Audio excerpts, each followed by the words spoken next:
महाराष्ट्र या सन्माननीय डॉक्टर हेमंतजी विष्णू सौरा यांच्या प्रचार सभेसाठी इथे आवर्जून उपस्थित राहिलेले पद्मभूषण श्री राम नाईक सर, या मंचावर उपस्थित विद्यमान खासदार गावित सर आणि आता या मतदारसंघातून खासदार भावी खासदार निवडून देण्यासाठी उपस्थित असलेला संपूर्ण मंच, सातपाटी ग्रामस्थ आणि सुज्ञ मतदारांनो, आपल्या विषयाने खूप वेळ घेतला त्यामुळे आपला सगळ्यांचाच वेळ आता कट होतोय।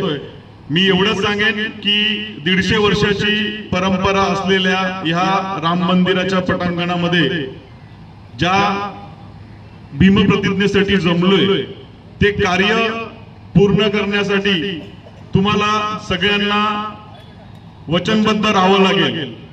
मच्छीमार समाजाला दिशाभूल करायचं काम विरोधक करतायत। या मच्छीमारांचे प्रश्न विधानसभेत, राज्य शासनाकडे, लोकसभेत जर कोणी मांडले असतील तर त्या सगळ्या मूर्ती आज इकडे बसलेत। रामभाऊ पेक्षा जास्त मच्छीमारांचे प्रश्न कोणीच मांडले नाहीयेत आणि गावित साहेबांपेक्षा जास्त पाठपुरावा कोणीही केलेला नाहीये।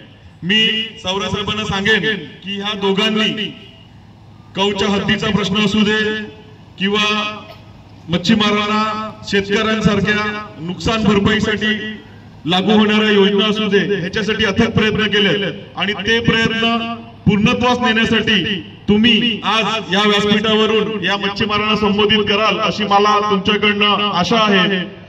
माझ्या या गावामध्ये सातपाटीच्या ग्रामपंचायतीवरती महाराष्ट्र नवनिर्माण सेनेचा झेंडा आहे। आमच्या सीमाताई भोईर खूप छान काम करतात। त्यांचे 2 खंदे समर्थक रुपेश भाऊ आणि रितेश भाऊ अगदी लहान लहान समस्या प्रशासनापर्यंत पोहोचवण्याचं काम करतात। सातपाटीकरांना जे काही हवंय ग्रामपंचायत म्हणून ते आम्ही देण्याचा प्रयत्न करतोय, परंतु या मच्छीमारांसाठी एक ठोस शासन, एक ठोस कायदा तुम्ही बनवावा आणि आम्हाला देणारा आम्ही जी काही तुम्हाला मतदान करू त्याची उपकाराची परतफेड करावी असं मी तुमच्याकडनं आश्वासन घेईन आणि थांबेन। जय हिंद, जय महाराष्ट्र।